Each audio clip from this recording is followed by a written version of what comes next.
Okay, welcome to another video here. I'm not sure I'm going to keep this name Texas Rogue News. I kind of like it, kind of don't like it. Haven't done anything about anything other than just kind of putting these videos together real quick. Let's get into this here. Okay, San Antonio, Texas News, gun buyback event to be held by District 9 Councilman McManus opposed to the previous event, but they're going to be in on this one. Northside Councilman hopes to make a dent, blah, blah, blah. Okay, they're going to give away HEB gift cards from $50 to $300 for turning in guns. Councilman John Courage, he's a Democrat for District 9. Supposedly District 9 is real conservative, yet somehow they have a Democrat still winning over there. And how conservative can you be if you're going to support a gun buyback event? It doesn't. Anyways, let's keep going. Let's not judge. No one's going to ask your name. They just turn it in. No names asked. So SAPD is going to be part of this, and I'll tell you why. Because they're going to be able to capture all your license plates and get your... They're going to get your face. And if people think that they're doing this anonymously, they're not. How ridiculous do you think you are? You know, that you're going to... There's no way you're going to get away with turning in some kind of weapon that was used in a crime without it being recorded. That's why at first McManus probably was like, that's a terrible idea. And then he was like, actually, yeah, if you can turn yourself in, that's cool. You know, if you're going to give us a lead on a murder weapon, please bring it on down. So first off, gun buyback stuff. Apparently John Courage is going to give $100,000 out of the rollover funds in his council district budget, which means that they're not using that $100,000 towards things that actually could be useful. And I say this because here they're saying, you know, federally we're limited, statewide we're limited, but what we can do, what action can we take to make people safer in the community? You could arrest people and actually try them in court and give them consequences. That's why I feel this is the most valuable use for that money. I don't take that $100,000 and hire 2 cops. $50K a year. They start out at about 40 something, and I think patrol get about 50 something. Of course, that's only going to work one time, but if you're having this rollover money, what the heck's going on, man? He plans to solicit contributions from the community with the hopes of raising $200,000.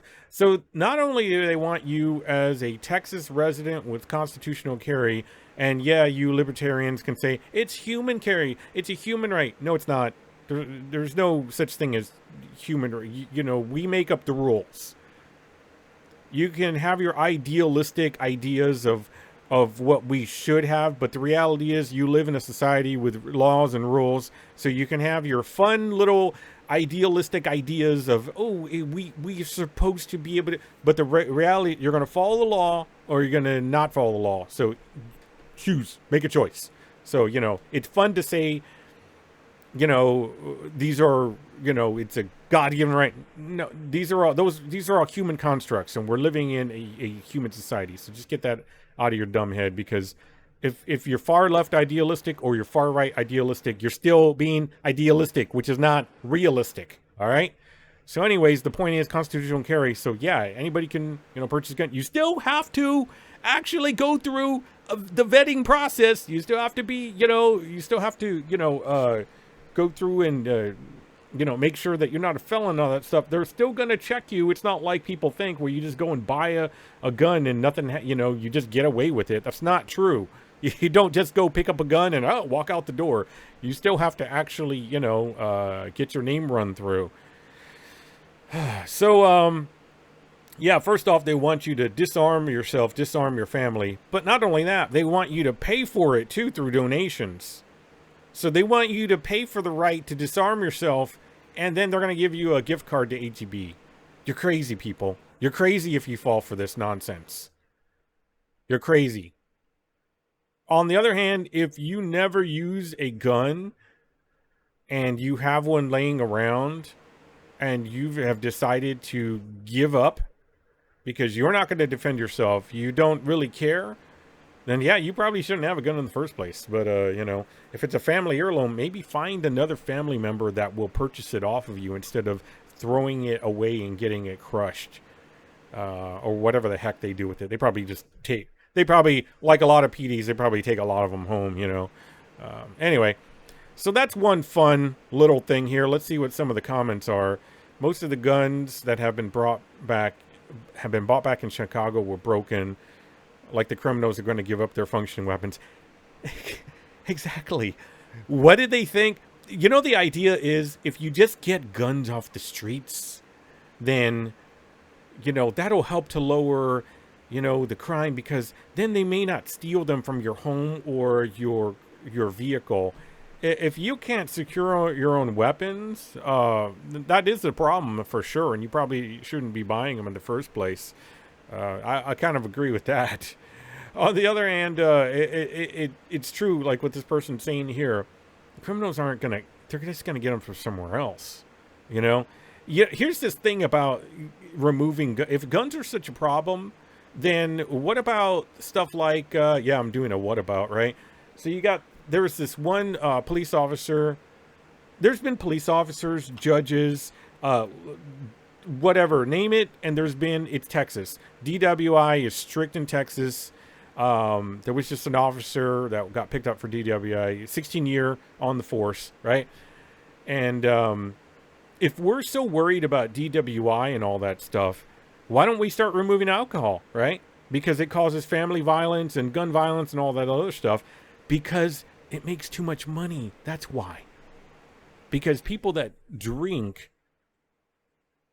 there's more people that drink that have money than there are criminals that get caught with guns that have money or property. It's about what can be taken away based on, you know, the crime, you know. So there's more money in DWI. They're not going to remove alcohol. That's ridiculous. But you got to think about that. It's like if they're going to complain so much about family violence and, you know, child neglect and all this other stuff and gun violence. I think there was something about, here we go. You know, there are too many problems with people who have been hurting themselves with weapons, who are family members who are afraid another person going through a crisis might use a weapon in their home to hurt themselves or others. You know, we have too much domestic violence in our community. First off, that's a mishmash of things thrown together. The sentence doesn't even have a good, you know, it's like me talking. It's hard to understand what I'm saying because I'm all over the place. But this is supposed to be a district council person. Let's take a look at this sentence again. There are too many problems with people who have been hurting themselves with weapons. Okay, sounds like a feelings-based thing unless we see some data on that. Next. Who are family members who are afraid another person going through a crisis might use a weapon in their home to hurt themselves or others? So it looks like there are too many people with problems. There are too many problems with people who are hurting themselves with weapons, who are family members, who are afraid another. It's a mess. It's a mess. It sounds like they're saying there's family members who are afraid that a person in their family going through a crisis is going to use a weapon in order to hurt themselves or others, right? We have too much domestic violence in our community. So they're saying if you take guns away, that's going to cut down on domestic violence. There's articles here, let me see if I can find it, that show somebody getting stabbed. There's multiple. We have tons of stabbings. Boyfriend stabbed his girlfriend in the kidneys. You know, all these kinds of things. Let's see if I can find it. News. It was just on the front. These articles get buried real quick if they don't really bring too much, you know, eyes to them. Let's see. Gun buyback. Come on. It was just on the front page. But yeah, there was just one over here on the west side where boyfriend stabbed his girlfriend in the kidneys. Basically, people are going to find a weapon. Woman hospitalized after being stabbed in an apartment on west side. So I guess if he didn't have the gun, then he's going to go for the knife, right? So what are we doing now? Are we going to do a knife buyback? I'm not saying anything new. These are all things that people have said before. We all know you either agree with it or not. You either agree to disarm yourself and have no way of defending yourself or your family on your property because you're worried, what if? If that's the case, then don't drive, don't drink, don't go outside your home. But even if you're in your home, it could get broken into. I don't know what to say. Like, there are some risks that you are going to take in order that have a greater value to them, such as having something in defense of your property and yourself and your family. But, whatever. So, let's see here. I need to pause this real quick. Okay, 4,200 weapons collected in Houston area during 4 such events. They want to pick up 500. Let's see what else. Hey, Kay said again, how does a quote from Ronald Reagan violate your community guideline? Oh, okay, I don't care about what people are complaining about getting censored. What happens to the ones not destroyed? Will you see them on OfferUp? Okay, well, not worth reading those comments. So let's move on to the next thing. Trial set to begin for 2 former SAPD officers charged with aggravated assault. Okay. Up to life in prison if found guilty. What do you think the first off, does aggravated assault jive with life in prison? Maybe depending on how bad the assault was, right? So let's see what it was. December 2021, excessive use of force, January 16, 2020. Okay, so it was a couple years back. Officers pulled over a car traveling 48 in a 35, Walter Street. Oh, okay. This is East Side. Yeah. What time was it? That night. Okay, so it doesn't really say what time. So car going, let's say 13 over the speed limit. 50, basically 50 on a, Walters is a regular street. 50 on a regular street, that's too fast. Say what you want, but if you're trying to avoid getting pulled over, maybe don't go 50 on a regular street. Car also failed to signal prior to turning onto Lamar. Oh, yeah, this is East Side. There's a lot of crime there. Okay, the failed to signal, come on. That's just an excuse. We all know that. Many people don't signal. I'm not saying that that's the way that it should be, but don't mess with somebody over a failed to signal. There was suspicion. That's what's going on. Really, the 50 and a 35, that's really the bigger thing. It's like, all right, dude, if anything, like if I was a cop, I'd be like, just cool it the fuck down, all right? I get it. You're getting home, whatever it is. You don't want to waste your time. Just calm the hell down.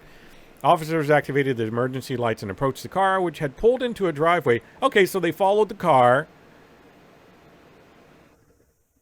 to the driveway, and then, let's see, this guy who was driving the car got out of the vehicle and walked away from the office. Okay, so he ignored them, who noted the vehicle was emitting a strong odor of marijuana, according to police. Okay, so they have some cause for saying, all right, this guy's probably high and he's just driving fast or whatever. So that's why he's going to his house, because he doesn't want to deal with the cops. He pulled into his driveway, and he's trying to get into the house before the cops get him. According to the report, another man came out of the house to talk to the officers. The officers told the guy to stay away and warned him of hindering their arrest. Yeah, he's clearly covering for his... You look at Wilson and Wilson, they look like brothers. He's covering from... You're just going to get yourself into some freaking trouble doing that. As officers detained... Wilson, Eric, the other one, walked into the home and closed the door on the... So he basically did a screen for him. If you watch football, he screened for his bro to get into the home. This is over speeding and marijuana, right? So they're kind of making the situation a little worse. Look, I know a lot of people are on the side of like, well, it's marijuana, it's not a big deal. I'm not going to argue that. I personally have seen people... ruin their lives over it. I know a lot of people are going to, I've seen the escalation, all right? I've seen it since I was a kid. I see what it does to people, all right? So you do on your own, yeah, sure, Joe Rogan, he's successful smoking it up, but you don't take the minority as the rule for the majority.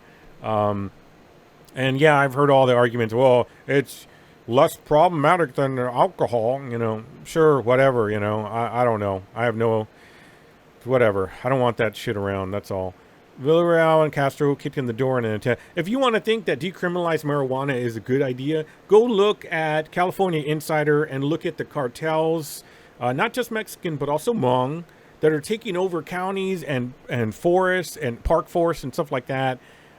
Even though it's decriminalized, they're still taking over using essentially slave labor, their own people, and kind of holding those people hostages and their families hostage to do the work on these farms. So decriminalizing the stuff doesn't solve the problem of crime or cartels trying to... Let's get away from that subject, okay? The officers... Okay, so then they kicked in the door in an attempt to force their way in. If they kicked in the door, then they definitely forced their way in. There's not in an attempt. The officer entered a private residence without consent, without a warrant, and without exigent circumstances for the purposes of effecting a misdemeanor arrest. So basically, they're saying that the offense was so small that there was no need to go after the guy. Now, I'm not a law enforcement guy, and I don't know what the laws are regarding, what's the level that you can go after people on their own residence or on a residence, definitely inside of a residence on private property, for something like speeding and the smell of marijuana. I do know from my experience in my area that when crazy people were out on the street with machetes and threatening people in cars, as long as they run inside the residence, the cops won't go in there or talk to them. If they do stuff like trespass or they damage people's property, steal things like bikes and whatnot, even if they're seen doing it, the cops will not go in, because I guess it's too small of a problem, like it's a misdemeanor class A or B, and I guess B, that they won't bother. So why in this case did they bother, right? Because they felt they could. I guess they felt they could. Officers said they got inside the home. The suspect continued to resist arrest, so they deployed the taser. After they struggled with the suspect, the officers feared the suspect might reach for a weapon, so they punched him repeatedly and then until they were able to handcuff him. So they tased him, they beat the crap out of him. Both officers had blood on their body, sustained a bruised hand. Injuries were visible around both eyes. Yeah, you got punched in the face. Internal Affairs Unit investigated their conduct. They were fired in July of that year. Testimony, okay, if convicted, the former could face life in prison for those actions. Let's see what the people say. Let's see, technicalities, yeah. Breaking in and entry, yeah. But does it look good in a place where the DA doesn't prosecute anything to hang the police when they corner a dangerous man? No warrant, our homes are our castles. They should have waited and followed proper procedures. Probably. Although, enjoy jail? Well, you know why they're saying that? Because they don't want that to ever be a thing. Nobody wants that level of escalation, even if it's a criminal, because they know that could come back to law-abiding citizens. So they don't want, as a law-abiding citizen, anyone to enter their property. Who knows if that's where that guy's property, if that's where he was living. So they could face life in prison for going after this dude and beating him up.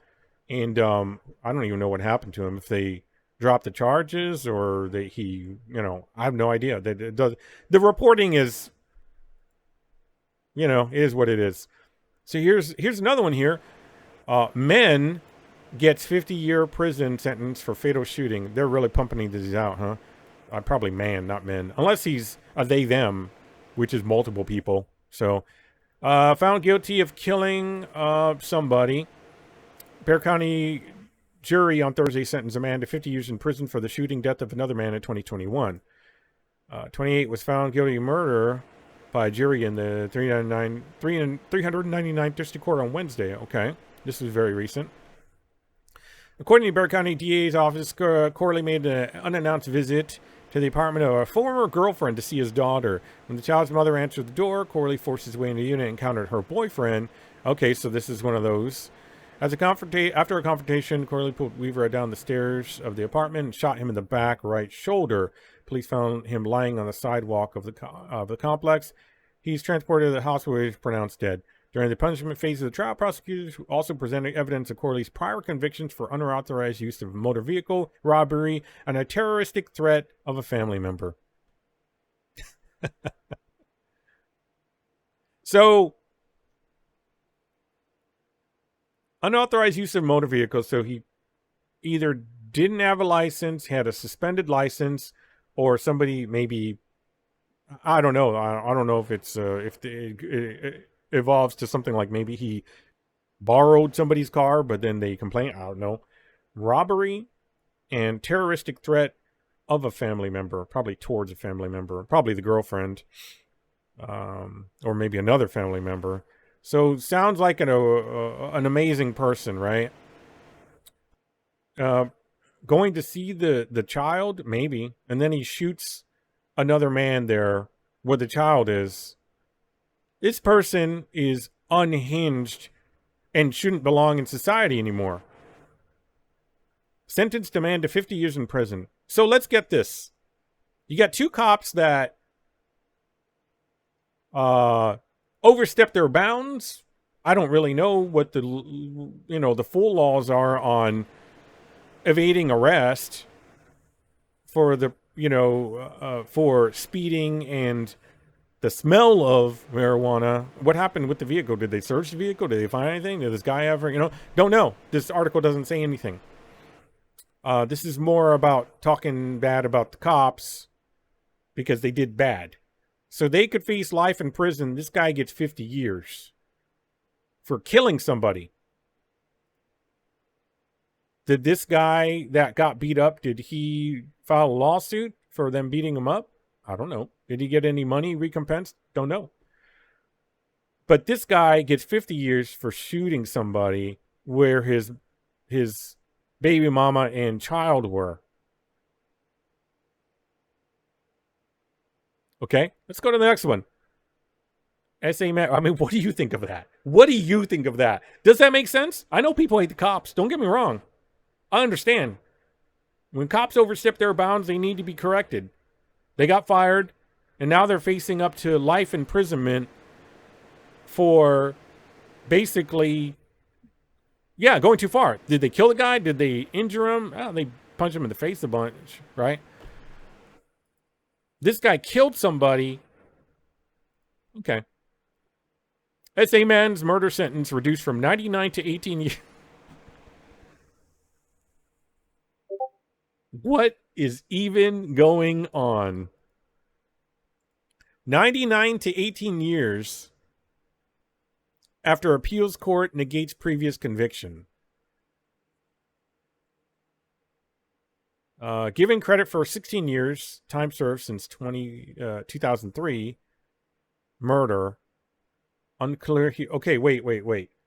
2003 murder. So if they negated his previous conviction for murder, why are they saying he did a 2003 murder? Wouldn't that be charge of murder? A San Antonio man accused of murdering a 79-year-old woman. Oh, gosh. More than 20 years ago, had his sentence reduced from 99 to 18 years after agreeing to plead guilty in the case Monday. So they retried him or something? The plea agreement came after an appeals court. Oh, I see. There was an appeal. Previously negated the 2005 conviction based on new evidence and technology that was not available at the original trial. Huh. So he's still guilty, but somehow the evidence and technology made him less guilty of murder? Set free on bond ahead of Monday's hearing. Wow. Was given credit for 16 years time served, but was taken back into custody while the Department of Criminal Justice officials determined whether he would be paroled or must serve the remainder of his sentence. Wow. Which is around 2 years. Wow. So His sentence was reduced from 99 to 18 years. They let him free on bond.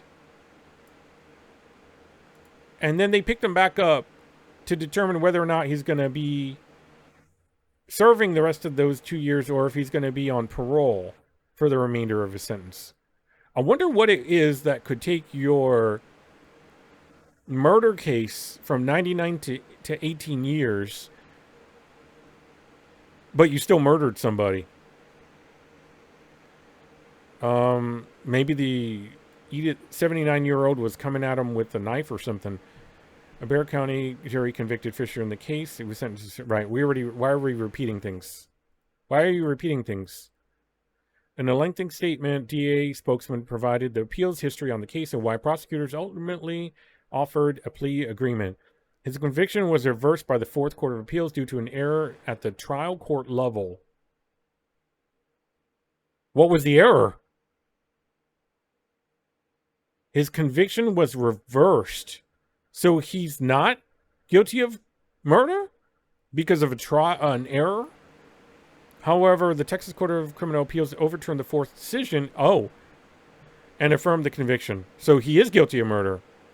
This marked the end of the direct appeals. In very late March of 2010, filed an application for a writ of habeas corpus. Okay. They want to basically see some hard evidence. Texas Court of Criminal Appeals denied initial application. Defendant, however, filed a second petition on a new legal basis as allowed by a change in state law. The new petition had two prongs and was essentially based on new technology evidence that was not available at the time of trial. After a hearing, the trial court determined that the new evidence was about cell phone tower location data. I guess to determine where he was? That was not available at trial, was vital to the outcome of the case, and that had new evidence been presented originally, defendant would not have been convicted.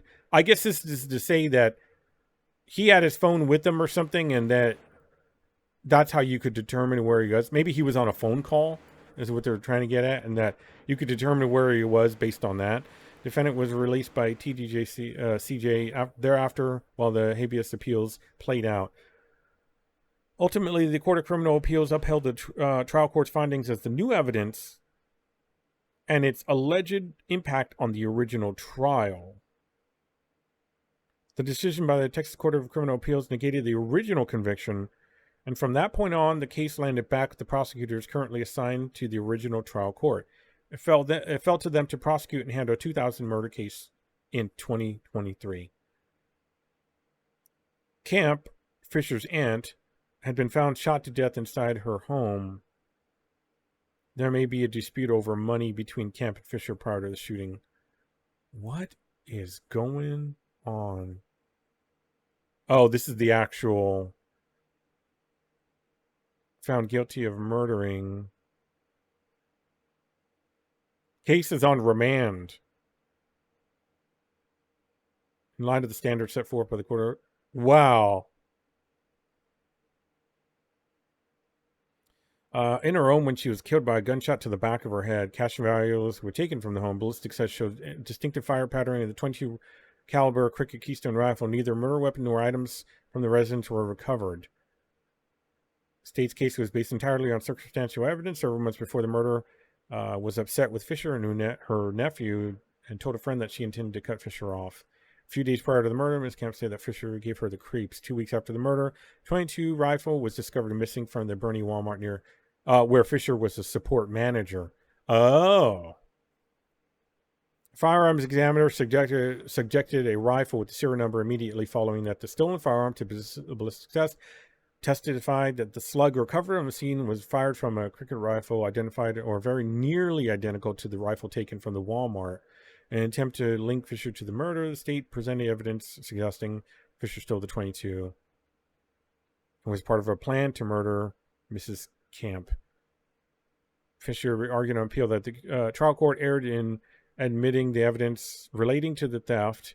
The state made an oral prefer to the trial court of the extraneous theft evidence it intended to introduce. Let's see.